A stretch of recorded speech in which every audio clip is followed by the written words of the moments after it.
So we will start off with actually showing your book, because Yeah, this is the name of the game when you are talking about variable resistance. And your book suggests that weightlifting is a waste of time. So is cardio. that's And there's a right. better way to have the body that you want. Can you talk about this? So there's so many problems with what it's been recommended in standard fitness, and it's pretty easy to figure out what I'm talking about when I ask people, "Hey, the majority of people you know that work out, they look the same like year after year, right?"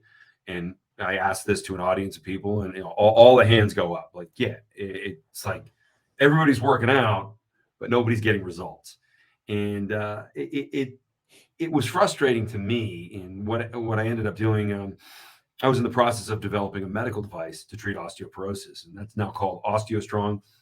We have 300 clinics in 15 different countries. And while I was studying bone mass, while I was looking at what triggers the growth of bone, it was really an emulation of high impact. So that's the purpose of the devices I created that are found at the OsteoStrong locations. But there was something more profound. So like if I'm in a position like this, I'm 7 times stronger here than I am here.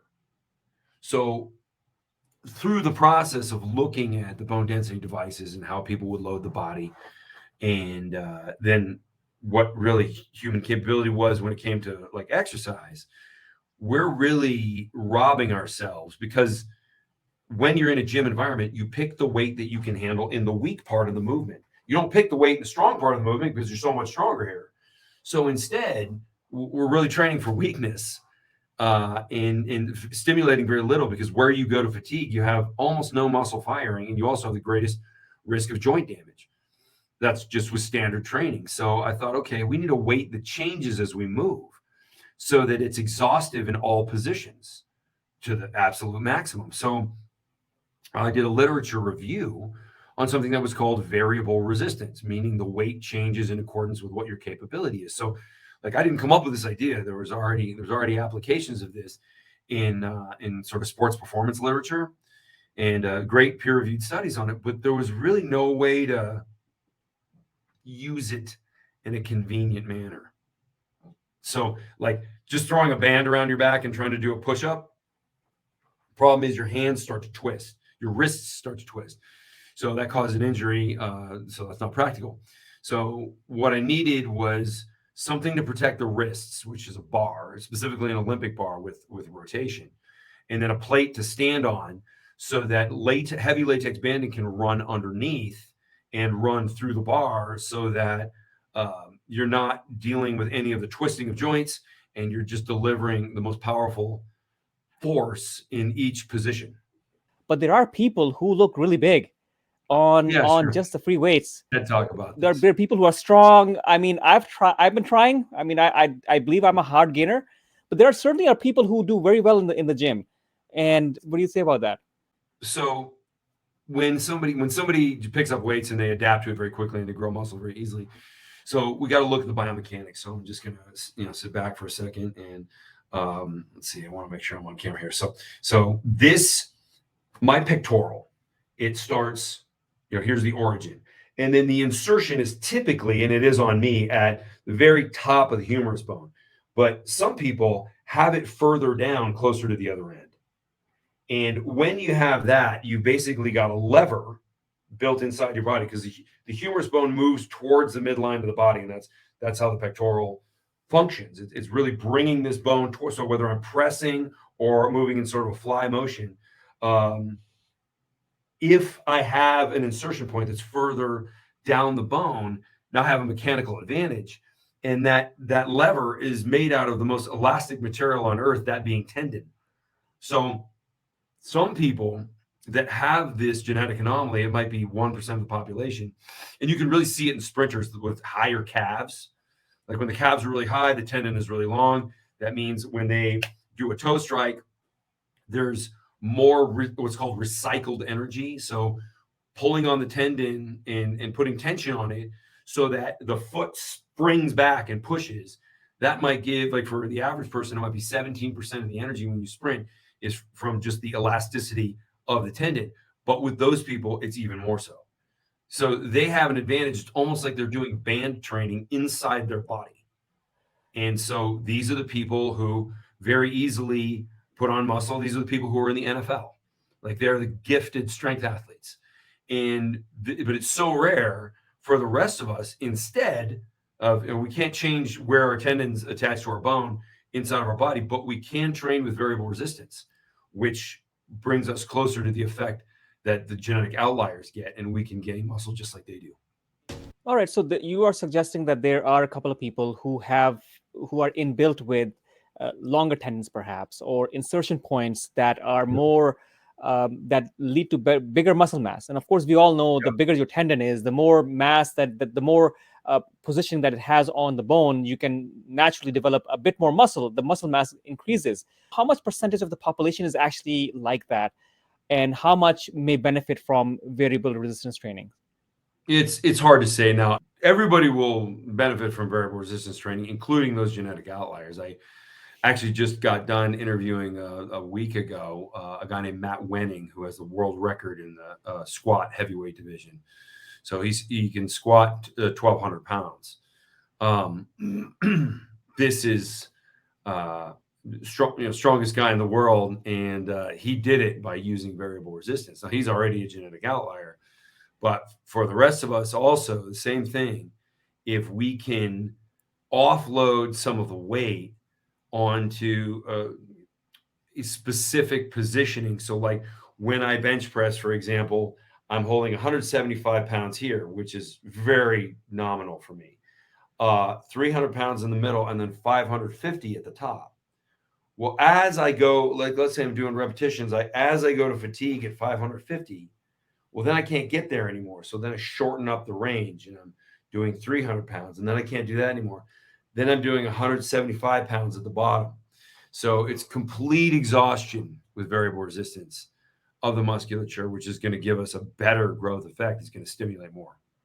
Okay, and I do believe you have studies to back this up. Is that correct? Yeah, there's about 16 really high quality studies. They're all in the book, Weightlifting is a Waste of Time, Right. Wall Street Journal bestseller. I published that book and talked about the genetic differences in strength athletes and talked about the research done with variable resistance. Yeah, the research is absolutely glowing. It shows better results in every single study. There's one exception where they use TheraBand, so 5 to 15 pounds of resistance, and then they allowed the weightlifting group to lift whatever amount of weight that they could lift. So obviously, it was sort of designed for variable resistance to fail because nobody in the variable resistance group could train with more than 15 pounds. But other than that, all of the studies on variable resistance are very crystal clear. You Okay. get a lot stronger, you grow more musculature. Even some studies talk about using more muscle glycogen, which is going to be on a short-term basis helpful for those with type 2 diabetes and metabolic syndrome. And then long term, as they create protein synthesis, it'll be curative for the condition because they have new receptors, new GLUT4 receptors. So they're going to be better off metabolically long term. They're going to lower their hemoglobin A1C score. So we talked about variable resistance, and you have this program 3X that you have said that it improves your muscle building efficiency by three times, not percent, not 30%, three times, 300%.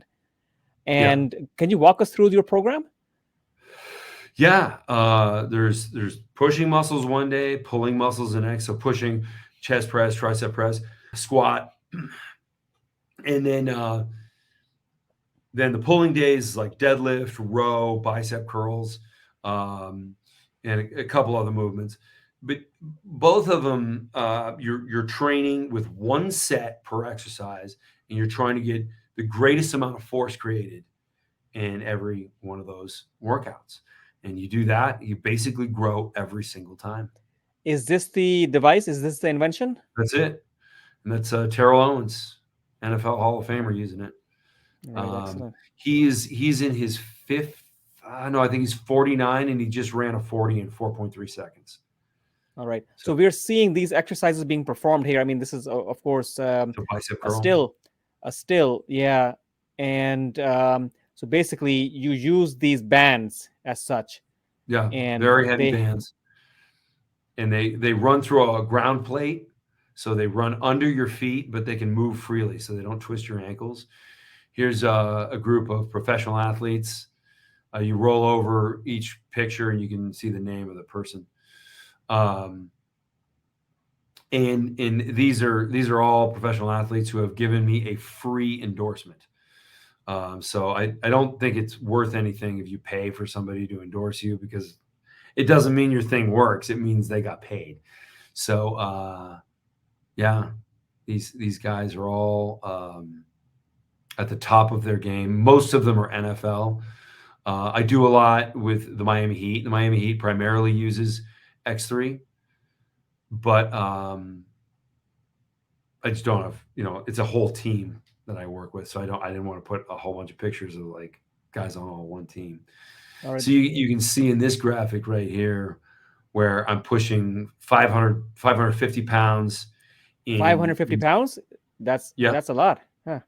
it But is a lot. is that Yeah, possible with this? Okay, interesting. Wow, interesting. It's a pretty strong yeah, band. It's a pretty strong it band is a here. very strong band. Yeah, that's the elite band. That's not for beginners. So for people who maybe not as strong as you, I believe I saw your image earlier, but people who are not as strong as you, do you have options for them and not a 500-pound band? Of course. Yeah, in fact, that band right there is an accessory. Like that doesn't even come with the regular unit. Mm, And okay, just so people know, half the people in the NFL can't even use that band. right. I certainly can't. Okay, let me go back here. Let me just scroll through this. So you There's all are the movements. showing couple of you are showing here. Let me just bring this up. You are showing a couple of images and exercises that people can perform, right? So this is a Yep. deadlift. Yep. This is a front squat, right? Let me just go Yep. this way. Overhead press, Yep. triceps press, chest press that we just saw Yep. previously. That's right. And to go this way, so a couple of exercises we can do with this. Bent row, biceps curl, calf raises. Okay, interesting. So it comes, all right, there is a base. There is a Yeah. base that you can Platform use, you stand on. platform. Yeah, it's Okay, important. split squats. Okay, excellent. Thanks for watching, and I appreciate you as a valuable viewer. And if you liked this segment, you can watch all of the different individual segments or the whole podcast to have a broader understanding on this topic. Just check the links in the description or what you see on the screen right now. I'm Dr. Umer Khan. Looking forward to seeing you again. Thank you.